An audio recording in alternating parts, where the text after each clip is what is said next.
আমার বুকের ব্যথা শুরু করে দিয়েছিল নেপালের সাথে খেলা দেখতে গিয়ে তো বুক ব্যথা শুরু হয়ে গেছে। আরে কি মুশকিল, মুখে না বললো, সবসময় তো আম্মাকে জিজ্ঞেস করলে আমি সবসময় বাংলাদেশ বলবো, কিন্তু আসলে মনের মধ্যে মনে হতো যে এখান থেকে অস্ট্রেলিয়া আর ইন্ডিয়াই যাবে। আমরা কি মনে করি, এটা আমি আরও ভালো হতো যদি ক্যাপ্টেন, কোচ, ওদের রিপোর্টগুলো, কোচের রিপোর্টটা পেতাম, টিম ম্যানেজমেন্টের রিপোর্টটা পেতাম, ক্যাপ্টেনের সাথে কথা বলতাম, তাহলে আপনাদেরকে আরও স্পেসিফিক বলতে পারতাম।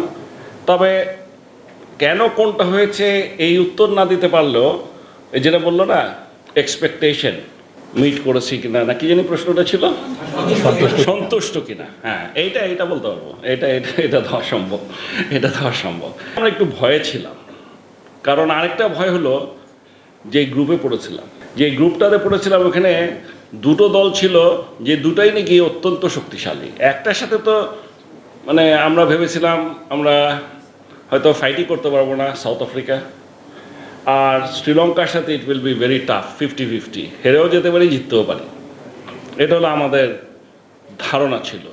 এটা কিন্তু আরও বেশি হয়েছে because of the new players that we have included. একটা জিনিস আমরা আগের থেকেই জানতাম যে রিশাদকে খেলাবেই, আর রিশাদ যে আন্তর্জাতিক পর্যায়ে গিয়ে কী করতে পারে আমাদের কোনো ধারণাই ছিল না। তানজিদ সাকিব যেমন ও খেলবে কিনা এটা কিন্তু খেলার কথা না।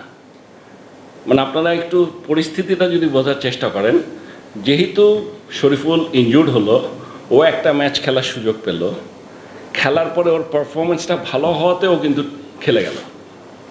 So this is one. Now এখন যদি আপনারা বলেন, সেই দিক দিয়ে যদি আপনি চিন্তা করেন এবং পাশাপাশি যদি চিন্তা করেন যে এই টুর্নামেন্টটা was not like any other tournament for others also, তাহলে আমরা না, এই টুর্নামেন্টের আগে কেউ চিন্তা করতে পারে নাই পাকিস্তান, শ্রীলঙ্কা, নিউজিল্যান্ডের মতো দল সেকেন্ড রাউন্ডেই যেতে পারবে, এটা কেউ চিন্তা করেনি। এই টুর্নামেন্টের আগে কেউ চিন্তা করি নাই আমরা যে অস্ট্রেলিয়া সেমিফাইনাল খেলতে পারবে না। যেই গ্রুপিং করা আছে এখান থেকে ধরেই নেওয়া হয়েছে, মানে কেউ যদি জিজ্ঞেস করতো, মুখে না বললো, সবসময় তো আম্মাকে জিজ্ঞেস করলে আমি সবসময় বাংলাদেশ বলবো, কিন্তু আসলে মনের মধ্যে মনে হতো যে এখান থেকে অস্ট্রেলিয়া আর ইন্ডিয়াই যাবে। So this is what it is, এটা হলো রিয়েলিটি।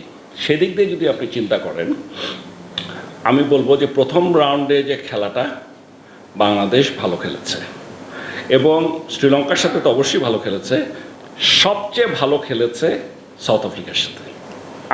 আমার মনে হয়েছে যে সাউথ আফ্রিকার সাথে ম্যাচটা বাংলাদেশ সবচেয়ে ভালো খেলেছে এবং আমরা সবসময় জিতার মতোই ছিল, এই ম্যাচ হারার কথা না। বরং যে দলকে সাথে আমরা কখনো চিন্তাই করি নাই যে আমাদের কোনো বেশি চিন্তা করতে হবে, আমার বুকের ব্যথা শুরু করে দিয়েছিল নেপালের সাথে খেলা দেখতে গিয়ে তো বুক ব্যথা শুরু হয়ে গেছে। আরে কি মুশকিল, মানে সো আমি বলছি যে এইবারের টুর্নামেন্টটা খালি আমরা না, আমি বলবো সকলের জন্যই। কারণ আপনারা একটা জিনিস চিন্তা করে দেখেন, বাংলাদেশ না হয় ঠিক আছে ব্যাটিং খুব খারাপ করে, প্লেয়ার ভালো না, মানুষজন বলতেই পারে এই খেলা দেখে। আমরা নিউ ইয়র্কে খেলেছি, আমরা যে মাঠে খেলেছি ওই মাঠে ইন্ডিয়াও কিন্তু 120ও করতে পারেনি, পাকিস্তান 115ও করতে পারেনি। আর সেন্ট ভিনসেন্টে আমরা যে উইকেটে খেলেছি, সেই উইকেটে সাউথ আফ্রিকা নেপালের সাথে 1 রানে জিতেছে, 1 রানে। সো এইটা কি সব দল খারাপ হয়ে গেল? না, কিছু একটা আছে যেটা নিয়ে আমি এখন কমেন্ট করতে চাই না। ইট ওয়াজ নট, আমরা যেরকম এক্সপেক্ট করেছিলাম ওই রকম এক্সপেকটেশন হয়নি। এই সব কিছু চিন্তা করে যদি আমি কথা বলি, প্রথম রাউন্ডের খেলা দেখে আমাদের অবশ্যই আমরা খুশি হয়েছি যে আমরা উই কুড কোয়ালিফাই।